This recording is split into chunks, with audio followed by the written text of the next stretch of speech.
உம் கை பிடிச்சு நடக்க, உம் தோள் மீது சாய, தினம் உம்மோடு பேச, நானும் சித்தம் செய்ய.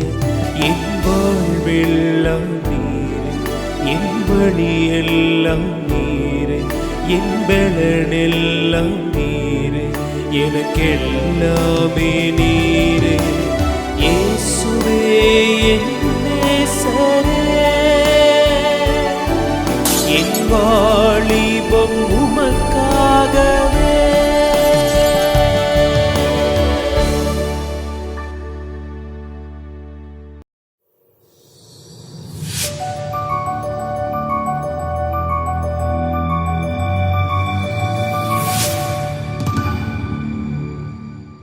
ஆண்டவராகிய இயேசு கிறிஸ்துவின் இனிய நாமத்தில் கிராம மிஷனரி குடும்பத்தின் சார்பாக இந்த கண்மணியை கேள் நிகழ்ச்சியை பார்த்து கொண்டிருக்கிற உங்கள் ஒவ்வொருவருக்கும் எங்கள் அன்பின் வாழ்த்துக்களை தெரிவித்துக் கொள்கிறோம்.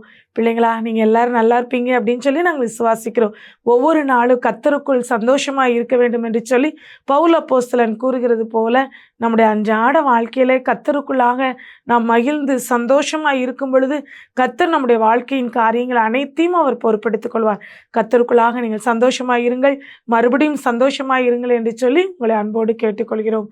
இந்த கண்மணியை கேள் என்ற நிகழ்ச்சியை ஒவ்வொரு நாளும் நீங்கள் பார்த்து ஆண்டோடைய ஆசீர்வாதத்தை நீங்கள் பெற்று வருவீர்கள். உங்களுக்கு தெரிந்த உங்களுடைய நண்பர்களுக்கும் இதை நீங்கள் ஷேர் பண்ணுங்கள். கண்மணி பிள்ளை இயேசுவுக்காக அப்படின்னு சொல்லி ஒரு ஜெபத்திட்டம் வைத்திருக்கிறோம். ஒருவேளை அந்த ஜெபத்திட்டத்தில் நீங்கள் இணையாமல் இருந்தீங்க அப்படின்னு சொன்னால் நீங்கள் இந்த திட்டத்தில் இணைந்து கொள்ளுங்கள். இதை பார்த்துக்கிட்டு இருக்கிற பெரியவங்க கூட உங்கள் பிள்ளைங்கள இந்த திட்டத்தில் நீங்கள் இணைக்க விரும்புனீங்க அப்படின்னு சொன்னால் இந்த திட்டத்தில் இணைத்து விடுங்கள். உங்களுடைய பிள்ளைகளுக்காக ஒவ்வொரு நாளும் ஜெப வீரர்களாக நாங்களும் இணைந்து உங்களுடைய பிள்ளைகளுடைய பெயர்களை சொல்லி நாங்கள் ஜெபிக்கிறோம். உங்கள் பிள்ளைங்க மேலே தேவன் வைத்திருக்கிற தேவ திட்டத்தை நிச்சயமாய் நிறைவேற்றுவார். உங்களுடைய பிள்ளைகளுக்கு விரோதமாக பிசாசு பல விதத்தில் அவங்களோடு போராடி அவனுடைய வழிக்கு அவங்கள இழுக்கணும்னு சொல்லி ட்ரை பண்ணுவான். ஆனால் பிசாசு விரிக்கிற வலைக்கு அவங்க விழுந்து விடாதபடி தேவனுடைய பாதுகாப்புக்குள்ளே இருக்கப்படணும் அப்படின்னு சொன்னால் அவங்களுக்காக நம்முடைய ஜெபம் அதிகமாக தேவை. நீங்களும் உங்களுடைய பிள்ளைங்களுக்காக ஜெபிங்க. நாங்களும் உங்களுடைய பிள்ளைகளுக்காக நாங்கள் பாரத்தோடு கருத்தோடு நாங்கள் ஜெபிக்க விரும்புகிறோம். நீங்கள் உங்கள் பிள்ளைங்களை நீங்கள் சேர்த்து விட்டீங்க அப்படின்னு சொன்னால் நிச்சயமாக ஆண்டவர் அதன் மூலமாக மிகப்பெரிய ஆசீர்வாதத்தை உங்களுடைய வாழ்க்கையில் உங்களுடைய பிள்ளைங்களுடைய வாழ்க்கையில் கட்டளையிடுவார் என்று சொல்லி விசுவாசிக்கிறோம். இந்த நாள்லையும் தமிழ் எழுத்துக்கள் ஒவ்வொரு எழுத்துக்களாக தியானிக்க வேண்டும் என்று சொல்லி கடந்த முறை நான் பேசிய பொழுது என்ற எழுத்தை வைத்து நம்ம தியானித்தோம். யாக்கோபுடைய வாழ்க்கையில் நாம் தியானித்த அந்த பகுதியில் யாக்கோபு எப்படியாக ஆண்டவரோடு அவங்க நடந்தாங்க அப்படிங்கிறத குறித்து நம்ம பார்த்தோம். அவங்கள ஆண்டவர் எவ்வளவாய் ஆசீர்வதித்தாலும் அந்த ஆசீர்வாதங்கள் எல்லாம் யாக்கோபுக்கு இரண்டாவது கட்டமாக தான் இருந்தது. அதனால அந்த ஆசீர்வாதங்கள் எல்லாவற்றையும் யாப்போக்குங்கிற நதிக்கு பக்கத்தில் வரும் பொழுது எல்லாவற்றையும் அவங்க அப்புறப்படுத்தி விடுறாங்க. ஆண்டவர் சமூகத்தில் அவங்க அமர்ந்து இருக்கிறாங்க. அடுத்ததாக அவங்க அயராது போராடி ஆண்டவரிடத்திலிருந்து ஆசீர்வாதங்களை பெற்றுக்கொண்டாங்க அப்படின்னு சொல்லி பார்த்தோம். இன்றைக்கும் ஆபிரகாமுடைய வாழ்க்கையிலிருந்து என்று எடுத்து கற்றுக் கொடுக்க போகிற சத்தியத்தை குறித்து இந்த நாளில் நம்ம பார்க்க போகிறோம். ஆண்டவர் தன்னை ஆபிரகாமின் தேவன் என்று வேதத்திலே ஆதியாமத்தில் வெளிப்படுத்துகிறத நம்ம பார்க்கிறோம். அவர் ஆபிரகாமின் தேவன் மட்டுமல்ல, ஈசாக்கின் தேவன், யாக்கோபின் தேவன் என்று சொல்லி அவர் தன்னை வெளிப்படுத்துகிறார். ஆபிரகாமுக்கு தேவன் இருந்தது போல இன்றைக்கும் நம்முடைய வாழ்க்கையிலும் அவர் நம்முடைய தேவனாகவும் இருக்க விரும்புகிறார். ஆதியாமம் 12ஆம் அதிகாரத்துல ஆபிரகாமை குறித்து எழுதப்பட்டிருக்கிறத நம்ம பார்க்கிறோம். அவங்கள பார்த்து ஆண்டவர் சொல்றாங்க, கர்த்தர் ஆபிரகாமை நோக்கி, நீ உன் தேசத்தையும் உன் இனத்தையும் உன் தகப்பன் வீட்டையும் விட்டு புறப்பட்டு நான் உனக்கு காண்பிக்கும் தேசத்துக்கு போ அப்படின்னு சொல்லி சொல்றாங்க. ஆபிரகாமை ஆண்டவர் அழைக்கிறாங்க. அழைக்கும் பொழுது அவங்க முன்னாடி ஒரு காரியத்தை சொல்றாங்க. அவங்க எங்க போகணும் அப்படின்னு சொல்லிலாம் சொல்லலை. நீ உன் தகப்பன் வீட்டை விட்டுட்டு வா, உன் தேசத்தை விட்டுட்டு வா, உன் ஜனத்தை விட்டுட்டு வா, நான் காமிக்கிற தேசத்துக்கு நீ போ, நான் உன்னை ஆசீர்வதிப்பேன் அப்படின்னு சொல்லி சொல்கிறாங்க. நம்ம அந்த இடத்துல இருந்தோம் அப்படின்னு சொன்னால் நம்ம 1008 கேள்வி கேட்டிருப்போம். ஆண்டவரே, நீங்கள் எங்கே போக சொல்கிறீங்க? எதுக்கு நான் என் தேசத்தை விடணும்? என் தேசத்தை வேணாலும் நான் விட்டுறேன், என் ஜனங்களை நான் எதுக்கு விடணும் அப்படின்னு சொல்லி நம்ம கேட்போம்ல. அவங்க தகப்பன் வீட்டையும் விட்டுட்டு போ அப்படின்னு சொல்லி சொல்கிறாங்க. பாருங்களேன், இந்த எல்லா வார்த்தைக்கும் கீழ்ப்படிஞ்சு ஆபிரகாம் சென்றதை நம்ம பார்க்கிறோம். ஆபிரகாம் அப்படியாக ஆண்டோடைய வார்த்தைக்கு கீழ்ப்படிஞ்சு சென்றதின் நிமித்தமா கர்த்தர் அவங்களுடைய வாழ்க்கையில மிகப்பெரிய ஆசீர்வாதத்தை கட்டளையிட்டாங்க அப்படின்னு சொல்லி நம்ம பார்க்க முடிகிறது. இன்றைக்கும் ஆபிரகாமுக்கும் ஆண்டவருக்கும் உள்ள உறவு ஒரு நெருக்கமான உறவாக இருந்தது. ஒவ்வொரு முறையும் ஆண்டவர் ஆபிரகாமோடு பேசிக்கொண்டே இருப்பார்.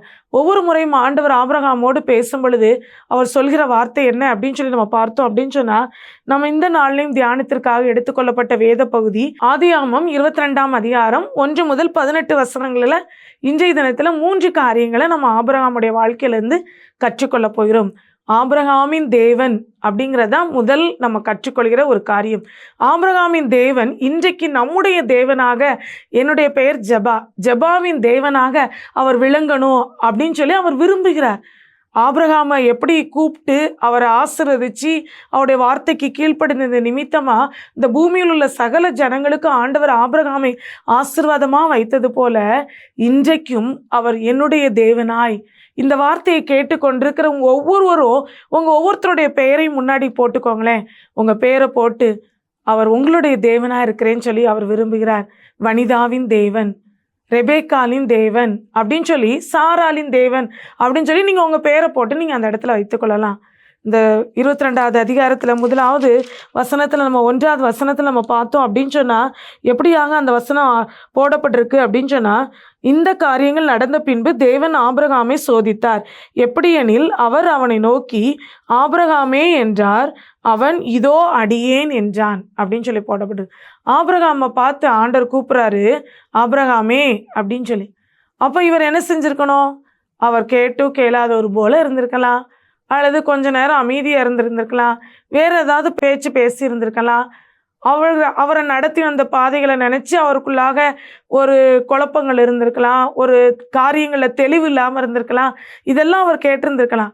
ஆனால் ஆண்டவருடைய வார்த்தை அவருக்கு கடந்து வந்த உடனே, கர்த்தர் ஆபிரகாமை கூப்பிட்ட உடனே ஆபிரகாமுடைய வாயிலிருந்து வந்த வார்த்தை என்ன தெரியுமா? இதோ அடியேன் அப்படின்னு சொல்லி சொல்கிறாங்கங்க. இந்த வசனம் 22ஆவது அதிகாரம் 1வது வசனத்தில் மட்டும் போடப்படலை. ஆபிரகாமை கர்த்தர் கூப்பிட்ட உடனே மறுபடியும் ஆபிரகாம் சொல்கிறாரு, இதோ அடியேன் அப்படின்னு சொல்லி 11வது வசனத்தில் நம்ம பார்க்குறோம் இதே அதிகாரத்தில். அப்போ இந்த ஒரே அதிகாரத்தில் ஆபிரகாமை ஆண்டவர் கூப்பிடும் பொழுதெல்லாம் அவர் சொன்ன பிரதியுத்திரம் என்ன? இதோ அடியேன், எஸ் லார்ட், ஓகே லார்ட், சொல்லும் கர்த்தாவே அப்படின்னு சொல்லி அவங்க கேட்குறாங்க. அப்போ ஆண்டவருக்கும் அவருக்கும் இருக்கிற ஒரே ஐக்கியமானது மிகவும் ஒரு பலமுள்ள ஒரு ஐக்கியமாக இருந்தது. ஆண்டவரோடு அவர் செலவிடுகிற நேரம், ஆண்டவரோடு அவர் டிராவல் பண்ணுகிற நேரம், எல்லா காரியங்களிலையும் ஆண்டவரோடு அவர் நடக்கிற ஒரு மனிதராக அவர் காணப்பட்டார். நான் செய்கிறத நான் என்னுடைய சிநேகிதனாகிய ஆபிரகாமுக்கு மறைப்பேனோ அப்படின்னு சொல்லி ஆண்டவர் கேட்குறாரு. பாருங்களேன், ஆண்டவருடைய உள்ளத்தில் என்ன வந்தாலும் சரி, அவருடைய சிந்தனையிலையோ அவருடைய இருதயத்திலையோ ஆண்டவர் என்ன யோசித்தாலும் சரி, உடனே அதை ஆபிரகாம்கிட்ட சொல்லணும்னு சொல்லி அவர் நினைக்கிறாரு. இந்த 22ஆவது அதிகாரத்தில் ஆபிரகாமை அவர் சோதிக்கணும்னு சொல்லி பிளான் பண்ணுறாரு கர்த்தர். அந்த காரியத்தை செய்கிறதுக்கு முன்னாடி ஆபிரகாமை கூப்பிட்டு என்ன செய்யணும் அப்படிங்கிறத அவர் சொல்கிறாரு. அப்படி சொல்ல உடனே இதோ அடியேங்கிற வார்த்தை தான் ஆபிரகாமிடத்துலேருந்து வர்றதை நம்ம பார்க்குறோம். இன்றைக்கி நம்ம வாழ்க்கையில் இப்படிப்பட்ட வார்த்தை வருதா அப்படின்னு சொல்லி நம்ம யோசித்து பார்ப்போம். ஆண்டவர் நம்ம கூட எப்பயுமே பேசிக்கிட்டே இருக்கணும்னு சொல்லி தான் அவர் விருப்பப்படுறாரு. அவர் நம்மளை இந்த உலகத்தில் படைச்சதே எதுக்காக தெரியுமா? இந்த உலகத்தில் என் பிள்ளைங்களை நான் படைச்சிருக்கேன், என் பிள்ளைங்களோடு நான் சம்பாஷிச்சு கொண்டே இருக்கணும், அவங்களோட நான் பேசிக்கொண்டே இருக்கணும், அவங்களோட நான் ட்ராவல் பண்ணிக்கிட்டே இருக்கணும், அவங்களோட என்னுடைய பாரத்தை நான் சொல்லிக்கொண்டே இருக்கணும், என்னுடைய இருதயத்தில் இருக்கிற காரியங்களெல்லாம் என் பிள்ளைக்கு நான் சொல்லி, என் பிள்ளைய நான் எப்படி நடக்க விரும்புகிறேனோ அதே வழியில் என் பிள்ளைய நான் நடத்தணும் அப்படின்னு சொல்லி அவர் விருப்பம் உள்ளவராக இருக்கிறாரு. ஆனால் ஆபிரகாமை ஆண்டவர் கூப்பிடும் பொழுதெல்லாம் உடனே அவர் சொன்ன பதில் இதோ அடியேன் அப்படின்னு சொல்கிறாரு. இன்றைக்கி இந்த வார்த்தையை கேட்டுக்கொண்டிருக்கிற ஒவ்வொரு பிள்ளைகளையும் பார்த்து ஆண்டவர் இப்படிப்பட்ட பதிலை நம்ம இடத்துல எதிர்பார்க்கிறாருங்க. ஆண்டவரே, ஐ ஆம் அவைலபிள் அப்படின்னு சொல்ல முடியுமா? நம்ம ஆண்டவர் கூப்பிடும் பொழுதெல்லாம், ஆண்டவருடைய வார்த்தை நம்மோடு பேசும் பொழுதெல்லாம் நம்ம பிஸியாக இருக்கிற மாதிரி நம்மளை காமிச்சுக்கிறோம்.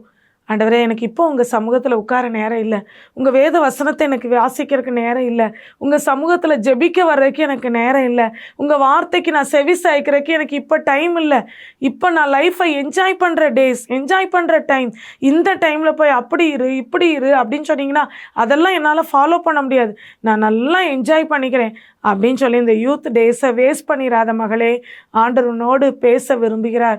ஆண்டவர் உன்னோடு ஐக்கியம் கொள்ள விரும்புகிறார். அவருடைய அன்பை உன்னிடத்தில் அவர் காண்பிக்க விரும்புகிறார். இன்றைக்கு அவருடைய சமூகத்தில் ஆண்டவரே நான் அவைலபிள் அப்படின்னு சொல்லலாமா? ஆண்டவருக்கு ஏபிள் பர்சன் தேவையில்லைங்க, ஆண்டவருக்கு அவைலபிளாக இருக்கிற பர்சன் தேவை. ஆண்டவரே, நான் நமக்காக அதை செஞ்சுறேன் இதை செஞ்சுறேன் அப்படின்னு சொல்லி நீ சொல்லலாம். எனக்கு இந்த திறமை இருக்குது, எனக்கு பாடிடுவேன், எனக்கு சண்டே கிளாஸ் நடத்த தெரியும், அந்த ஊழியத்தை நான் செஞ்சிருவேன் அப்படின்னு சொல்லி நீ சொல்லலாம். ஆனால் உன்னுடைய எபிலிட்டி ஆண்டவருக்கு தேவையில்லைங்க, உன்னுடைய அவைலபிலிட்டி ஆண்டவருக்கு தேவை. ஆபிரகாமை போல இதோ அடியேன் என்று சொல்லி உன்னை அர்ப்பணிப்பியா? உன்னை ஆண்டோடைய கரத்தில் நீ அர்ப்பணிச்ச அப்படின்னு சொன்னால் ஆபிரகாமின் தேவன் உன்னுடைய தேவனா அவர் வாழ விரும்புகிறார். உன்னுடைய தேவனா உன்னோடு அவர் நடக்க விரும்புகிறார்.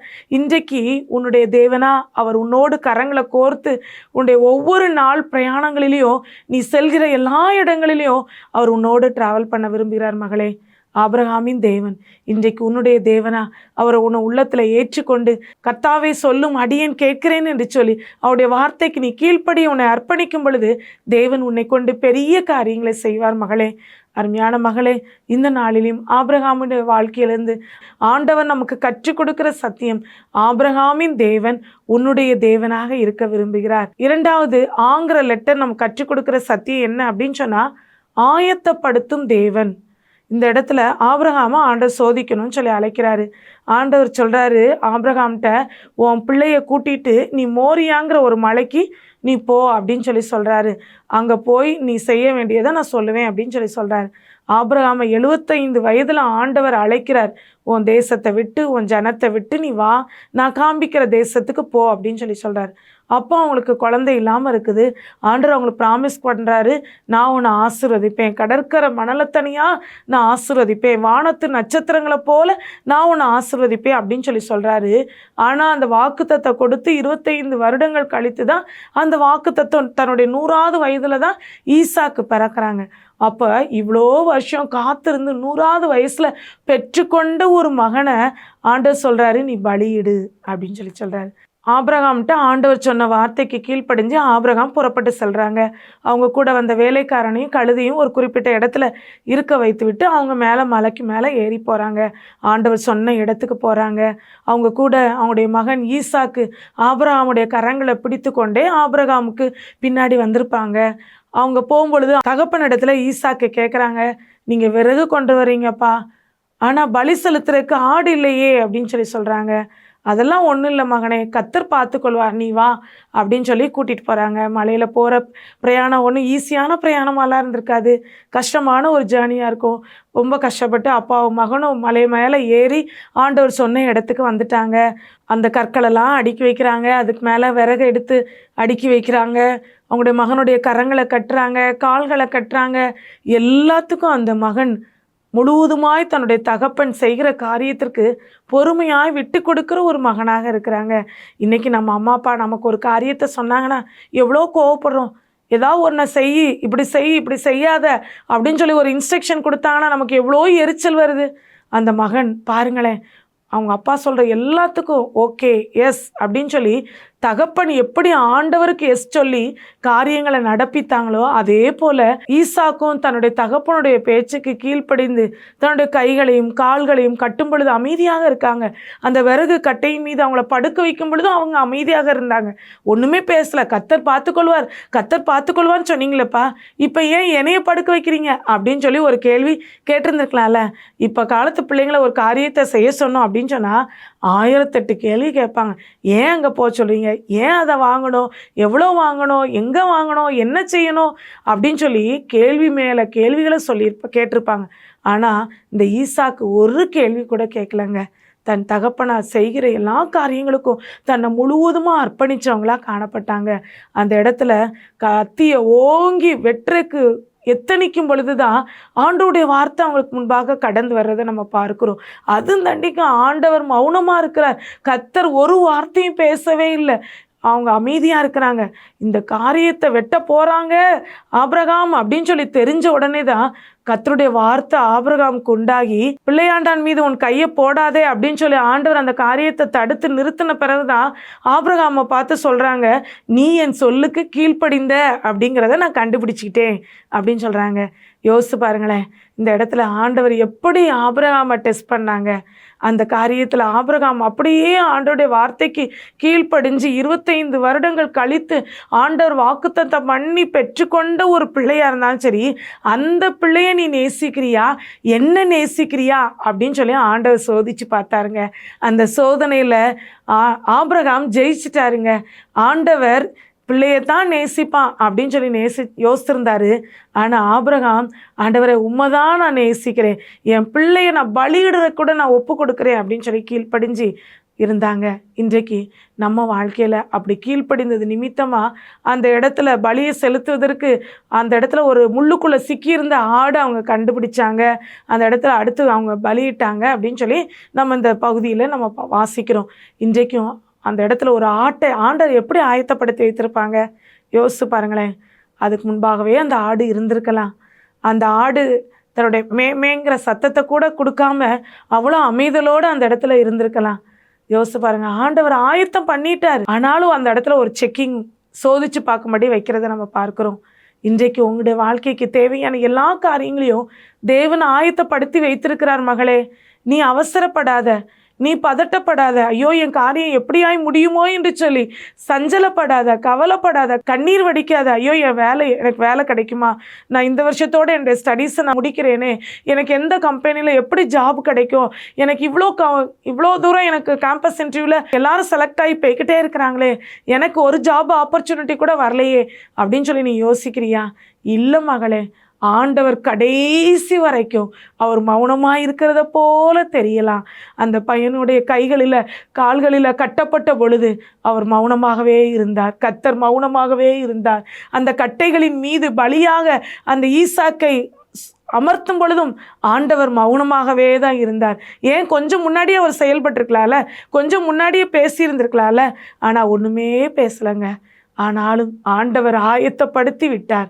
அந்த இடத்துல பலியிடுவதற்கான ஆடு ஆயத்தமாக இருந்தது போல இன்றைக்கும் தேவ சமூகத்தில் நீ எப்படி ஆண்டவருக்கு கீழ்ப்படுகிற, நீ எப்படி ஆண்டவரை நேசிக்கிறங்கிறத ஆண்டவர் உனக்கு செக் பண்ணிக்கிட்டே இருப்பார், உன்னை டெஸ்ட் பண்ணிக்கிட்டே இருப்பார். ஏன் அப்படின்னு சொன்னால், ஓ மேலே அவருக்கு அளவு கடந்த நேசம், அளவு கடந்த பிரியம். அந்த பிரியத்தை ஒவ்வொரு முறையும் என்ன நீ நேசிக்கிறியா? உன் பிள்ளையை காட்டில என்ன நீ நேசிக்கிறியா? நீ ஏதோ ஒரு காரியத்தில் நீ விரும்பி இதுதான் எனக்கு ஒரு உலகத்தில் சந்தோஷத்தை கொடுக்குது, சமாதானத்தை கொடுக்குது அப்படின்னு சொல்லி அந்த அன்புக்காக நீ ஏங்கிக்கிட்டு இருக்கியா? அந்த அன்புலாம் உனக்கு நிரந்தரமான சந்தோஷத்தை உன் வாழ்க்கையில் கொடுக்காது மகளே. கர்த்தர் கொடுக்கிற உனக்கு எதிர்காலம், கர்த்தர் கொடுக்கிற உனக்கு வாழ்க்கை, அது உன் வாழ்க்கையில் ஒரு எட்டர்னல் சந்தோஷத்தை, லைஃப் லாங்காக ஒரு சந்தோஷத்தை, ஒரு நல்ல ஒரு வாழ்க்கையை ஆண்டவர் உனக்கு அமைச்சு கொடுக்க முடியும். அந்த இடத்துல ஆயத்தமான ஆடை போல இன்றைக்கு உனக்கு தேவையான வேலை ஆயத்தமாக இருக்கிறது. இன்றைக்கு உனக்கு தேவையான படிப்பு, மேற்படிப்பை தேவன் ஆயத்தப்படுத்தி வைத்திருக்கிறார். உனக்கு தேவையான திருமணத்திற்கான வாழ்க்கை துணையை தேவன் ஆயத்தப்படுத்தி வைத்திருக்கிறார். நீ எதை குறித்து நீ கவலைப்படாத, ஆயத்தமாக்கப்பட்டிருக்கிறது. ஆபிரகாமுடைய வாழ்க்கையில் முதலாவது ஆண்டவர் ஆபிரகாமின் தேவன் என்று சொல்லி தம்மை வெளிப்படுத்தினார். இன்றைக்கு ஆண்டவருக்கும் ஆபிரகாமுக்கு இருந்த ஐக்கியத்தை போல இன்றைக்கு உனக்கும் ஆண்டவருக்கும் உள்ள ஒரு உறவு, ஐக்கியம் பலமுள்ளதாக இருந்துச்சு அப்படின்னு சொன்னால் இன்றைக்கு உன்னுடைய பெயரை சொல்லி அழைக்கலாம். அதோடு மட்டுமல்ல, ஆயத்தப்படுத்தப்பட்டிருந்த அந்த ஆடை போல இன்றைக்கு உனக்கு எதெல்லாம் ஆயத்தப்படுத்த வேண்டியிருக்கோ எல்லா காரியங்களையும் தேவாதி தேவன் ஆயத்தப்படுத்தி வைத்து விட்டார். மகளே, நீ ஒன்றுக்கும் நீ கவலைப்படாத, ஆண்டவர் எல்லாவற்றையும் பார்த்து கொள்வார். யெகோவா ஈரேவாய், அந்த இடத்துல கர்த்தர் எழுந்தருளினார். கர்த்தருடைய பர்வதத்தில் எல்லாம் பார்த்து கொள்ளப்படும் என்று சொன்ன வசனத்தின்படி தேவ சமூகத்தில் நீ ஒவ்வொரு நாளும் நீ காத்திருந்து ஆண்டவருடைய வார்த்தைக்கு கீழ்ப்படிந்து நீ நடக்கும் பொழுது கர்த்தருடைய பர்வதத்தில் எல்லாம் பார்த்து கொள்ளப்படும். மூன்றாவது ஆங்கிற லெட்டர் நம்ம கற்றுக் கொடுக்கிற சத்தியம், ஆசீர்வதிக்கும் தேவன். இந்த வாசிச்ச அந்த வேத பகுதியில் 18வது வசனத்தில் போடப்பட்டிருக்குது, நீ என் சொல்லுக்கு கீழ்ப்படிந்தபடியினால் உன் சந்ததிக்குள் பூமியில் உள்ள சகல ஜாதிகளும் ஆசீர்வதிக்கப்படும் அப்படின்னு சொல்லி போடப்பட்டிருக்குது.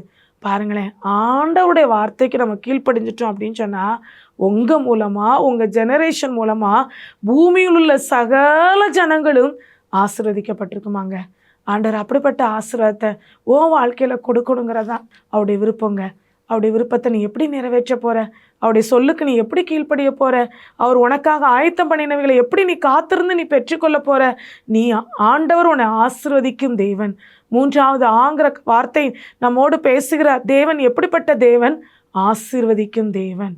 உன் வாழ்க்கையில் எல்லா ஆசீர்வாதங்களையும் அவர் நிச்சயமாய் அதின் காலத்தில் நேர்த்தியாய் உனக்கு கட்டளையிடுவதற்கு அவர் வல்லமையுள்ள தேவனாக இருக்கிறார். அவர் கொடுக்குற ஆசீர்வாதம் ஒருவேளை ஒரு சர்டன் பீரியடுக்கு மட்டும் அல்ல, ஒரு சின்ன ஒரு குடும்பத்திற்கு மட்டுமுள்ள ஆசீர்வாதம் இல்லை. அவர் உன்னை ஆசீர்வதிச்சார் அப்படின்னு சொன்னால் ஓ மூலமாக ஆயிரக்கணக்கான லட்சக்கணக்கான ஜனங்களை ஆசீர்வதிக்கணுங்கிறதா அவருடைய விருப்பம். இந்த இடத்துல அப்படிதான் போடப்படுக்கு, உன் சந்ததிக்குள் பூமியில் உள்ள சகல ஜனங்களை என்ன செஞ்சிருப்பாங்களா? ஆசீர்வதிக்கப்பட்டிருப்பாங்க. இன்னைக்கு ஆண்டவர் உன்னையும் அப்படிதான் ஆசீர்வதிக்கணும்னு நினைக்கிறார் மகளே.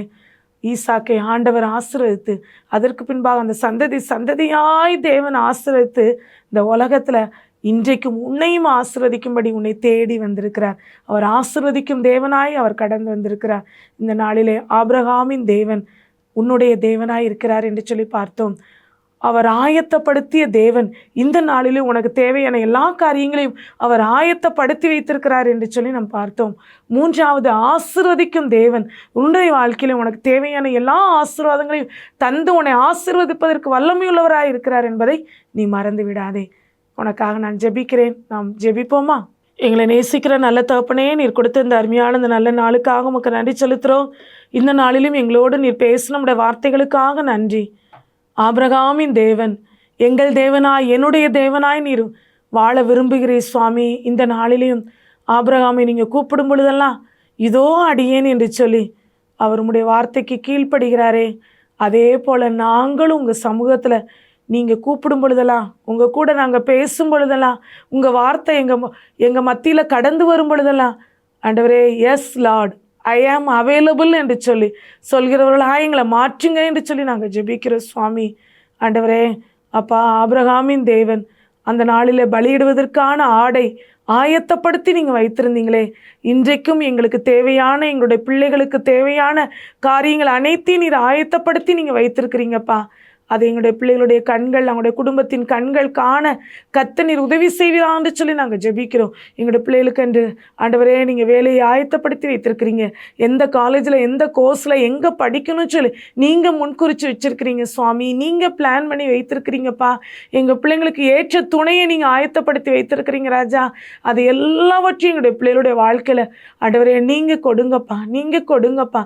ஆயத்தப்படுத்துகிற தேவன் நீங்கள். எங்கள் பிள்ளைங்களுடைய வாழ்க்கையில் ஆயத்தப்படுத்தினவைகளை எங்களுடைய பிள்ளைகளுடைய கண்கள் கண்டுகொள்ள கர்த்தர் அதை காண்பித்தருளுவீரான்னு சொல்லி நாங்கள் ஜெபிக்கிறோம். கர்த்தர் கிருபையாய் இறங்குங்கப்பா. ஆசீர்வதிக்கும் தேவன் ஆண்டவரே, தனி ஒருவராய் வந்த ஆபிரகாம் உம்முடைய வார்த்தைக்கு கீழ்ப்படிந்தது நிமித்தமா பூமியில் உள்ள சகல ஜனங்களுக்கும் அவரை நீங்கள், அவங்களுடைய சந்ததியை நீங்கள் ஆசீர்வாதமாக வைத்தீங்களே, அதே போல் எங்களுடைய பிள்ளைகள் எல்லாரையும் நீங்கள் ஆசீர்வதிங்கப்பா. ஆண்டவரே, அநேகருக்கு ஆசீர்வாதமாய், ஆயிரங்களுக்கு லட்சங்களுக்கும் ஆசீர்வாதமான பாத்திரங்களாக எங்களுடைய பிள்ளைகளை நீங்கள் ஆசீர்வதிங்கப்பா, ஆசீர்வதிங்கப்பா. உங்களுடைய வார்த்தைக்கு முழுவதுமாக எங்களை செவிசாய்க்கிறோம், கீழ்ப்படுகிறோம். பிள்ளைகளுடைய எல்லா இருதயத்தின் வாஞ்சைகள், விருப்பங்கள் எல்லாம் ஆமென்றும் ஆமேன் என்றும் நிறைவேறட்டும். கர்த்தர் அப்படியாய் செய்ய போகிற தயவிற்காக உமக்கு நன்றி செலுத்துகிறோம். துதிகன மகிமை எல்லாம் உமக்கே எடுக்கிறோம். இயேசுவின் மூலம் ஜெபம் கேளும் நல்ல பிதாவே, ஆமேன்.